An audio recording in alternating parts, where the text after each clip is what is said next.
So I've had something on my mind that I have wanted to talk with you about, and something happened this morning that really confirmed that.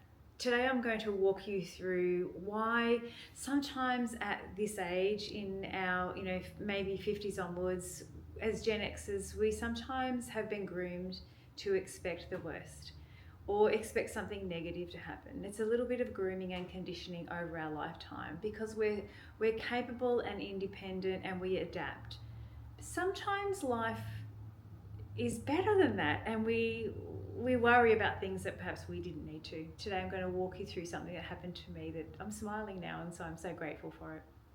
So to give you a bit of background on the story, hi, by the name, my name's Wendy. If you're new to this channel, this is a very new channel. Welcome, and thank you very much. I honour you for joining in. So it starts back a few months ago. Earlier this year, I went on a little bit of a holiday, a solo trip by myself. First time in my life. I've been a mum since I was 21, and my oldest is 36. And I've been on my own for a long time too. And I was never really that courageous, I guess, to go on a holiday by myself. But anyway, I just went bang, bang, bang, book, plan, do. And I did it. And I left my car in the city at my son's home, in front of his home. Anyway, as you know, what happens, some hoons went around the corner and crashed into my car 2 days after I'd left. I went to Vietnam, and I might talk to you about that one other day. Not only did they really damage my car from behind, they absolutely rode off another car and got their car wedged in between them, so they couldn't nick off or anything. They were caught, in it. Nothing happened though, so consequences are low. And this is kind of part of this story too. What really concerns me here in Australia is consequences are low. And as a citizen, it kind of left me reeling a little bit because the other car was totally written off. It wasn't worth that much for the people. It was worth more for them being reliable, as mine is. So, I may have been able to get it fixed and all that, but yeah, sometimes it's worth more to you than what the insurance will pay for you because replacement is difficult. Anyway, okay, so that happened. Then, while the insurance company was great, was all going through the process, and that was fine. We had, police were there and all that kind of stuff. So there's lots of evidence. Anyway, let's move on a few weeks. I'm back home, and I'm just busy. I've been out with my daughter, and I got in my car and was driving off. I was completely stopped, ready to give way to the right, and bang! I got hit from behind twice. Bang, bang. So the person that hit me from behind didn't even brake. Anyway, gave me a bit of a fright, as it does. Anyway, we got out, we exchanged details. It was a very lovely young pea plater, red peas. I don't know if you know what that means in Australia, but anyway, red peas. And, we exchanged details, and I reassured her that the previous damage on the other side of the car, like that, was at the rear too. You didn't do that. You just did this other dent here on the other side. And I said, look, I'll get some quotes and I'll get back to you. I got her phone number and everything, license and all the things that you do. Made sure she was okay. As a mum, as an ex-paramedic, her welfare was by far my most important thing. And then we got on to the details.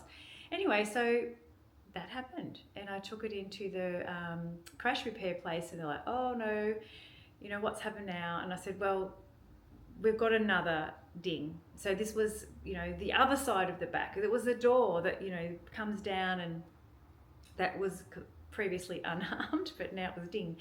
Anyway, so they, were happy to do a quote, pass it on, let the people decide, let the young girl decide, being a red pea plater. Anyway, I contacted her, nothing for weeks and weeks. And then eventually I rang, I'd rang and text and all that kind of stuff, and nothing. But eventually, 3 weeks later, I did get a phone call. And I got a phone call from her mum. And unfortunately, it was awful. It was an awful experience. She was really abusive, and she accused me of harassment. And she said that she will report me to the police if I contact them again. And I said, but your daughter hit my car, and I'm not harassing you. Anyway, she didn't believe that she'd caused the damage. And I said, well, why would I have her contact details of, a photo of her hand with her license in it? Anyway, move on from that. I just said, please report me to the police. Like, great, doesn't matter. I haven't done anything wrong. Anyway, so that's happened. Anyway, so I just, I did what I did to do, contact the insurance company, and they were fine, no problems at all. Move on. So 2 weeks ago, the car was about to go into the crash repairs because it takes a little time. Like they had to triage it, and there's more important, crash repairs that need to be done. And I kid you not, I don't know about this, but my daughter was out at a ball, and it was late at night, 1:30 in the morning actually, and I was going out to pick her up. I live in regional Victoria, and I was going very slow. It was really foggy, and a kangaroo jumped out in front of me. You just wouldn't read about it. I've never, ever in 58 years had that happen. I guess I don't drive around at night time, but I've had years, decades of, driving at night time as a paramedic in the ambulance. I've never had that happen, but I'm aware enough about it because I live in that kind of an area. So I was going slow. I had, there was a car in front of me and my low beam was off. So that was what surprised me. There was a car in front of me, so it sort of come out in between the cars. Anyway,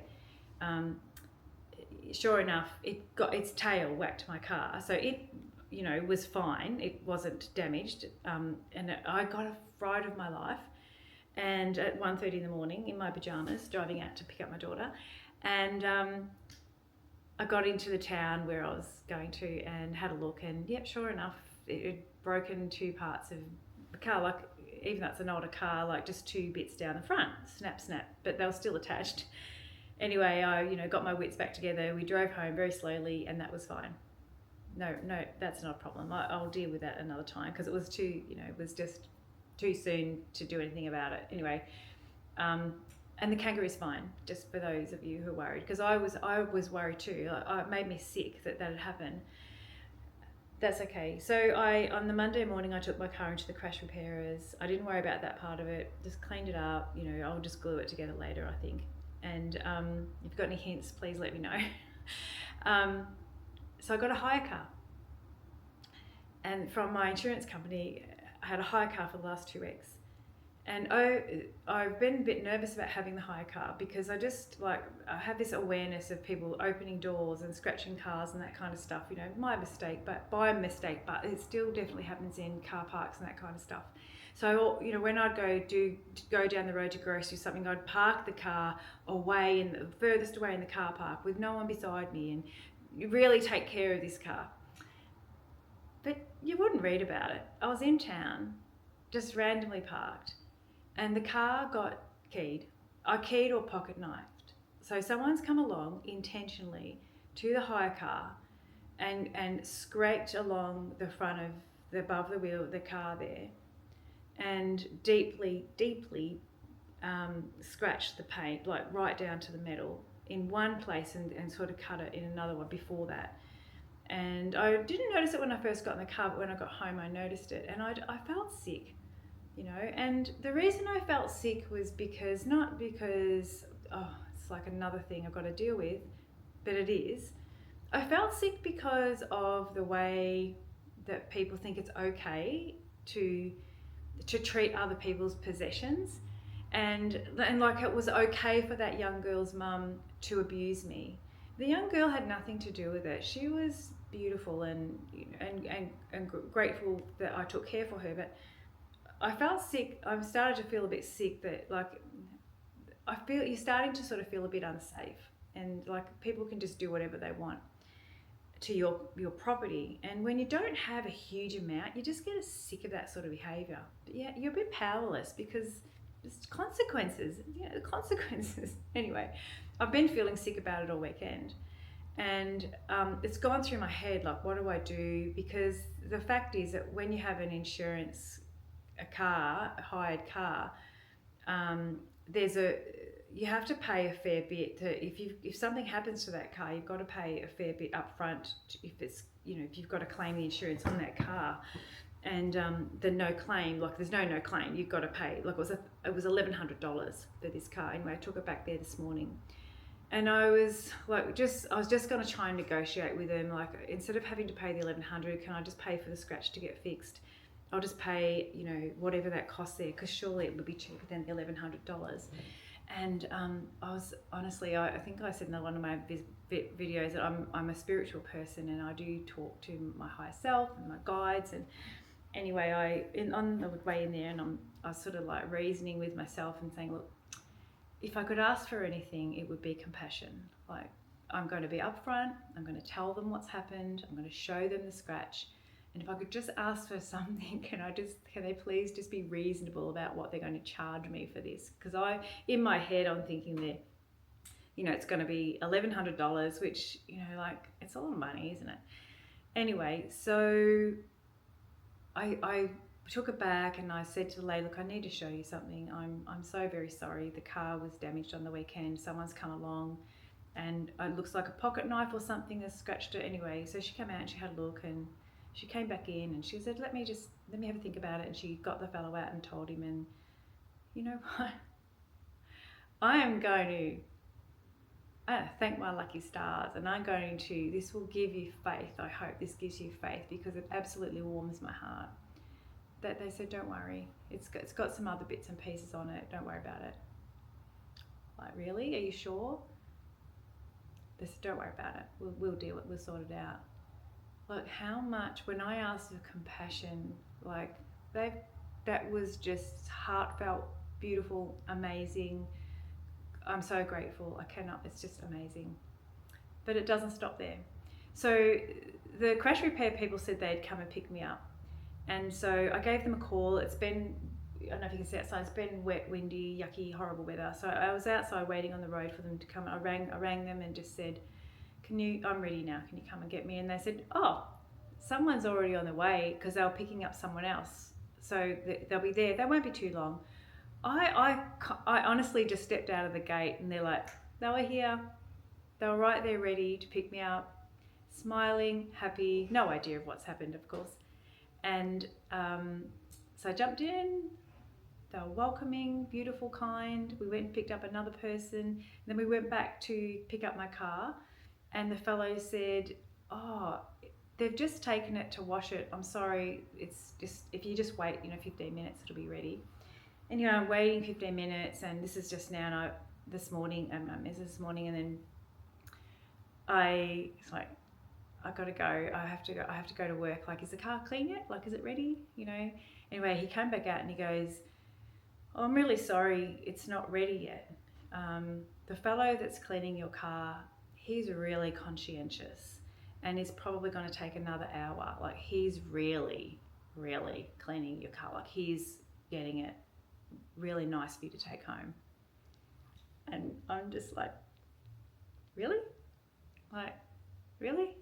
Thank you. I'm so grateful. And he goes, I'll just drop you off home and we'll bring it back to you later. And it just brings tears to my eyes. Like, I'm just so grateful, because I conditioned myself to be so worried, about the scratch, and like the people who hit it in the city, and then the young girl that hit it here, and then the kangaroo, and then someone's knifed the hire car. I think, oh, have I stood on a something? But anyway, how good has that turned out? And I've been worried the whole time, and I'm not going to lie to you, it's been on my mind. And I feel the relief I feel at the moment is it's huge. I feel so relieved, and I feel so grateful that, there is kindness out there, and there's compassion, and I guess that helps me to be more like that. And I wanted to tell you this story because I want you to have hope and faith, and that there's good out there. There is good out there, and we can actually bring it into ourselves too. We can, we can be a vessel for light and goodness and compassion and empathy. But we have to find it in ourselves first, and we have to find the honesty and the depth in ourselves first to be able to receive. Because giving is so easy, and it's so easy for us to do that. We give so much all the time. Receiving can be a little bit more complicated, And so I feel like today I've learnt a little bit about letting the love in and allowing people to help me, and perhaps I've had the barriers around that, not other people. Perhaps it's been me all the time. So I hope this resonates with you. I hope you've learnt something from it. I hope that this story helps you today, wherever you are. My name's Wendy, and this is a very new channel. I'm so grateful that you've stayed to the end if you have. As I said in my commitment when I first started this channel 2 videos ago, I am committed to just talking freely, candidly, hopefully, and bringing you messages that might help you feel better, because I want it to be about you. And no scripts, definitely no scripts. And I'm a terrible editor, so hopefully not much editing. So that means if I say like, repeat myself, that's kind of got to have to stay. Anyway, have a great day, whatever you're up to. If you want to know more about me, there's some links and that kind of stuff down there in the comments or in the description, depends on my journey. But thank you so much, I appreciate you. Have a great day. And the sun's coming in and it's beautiful, and so are you. Okay, bye.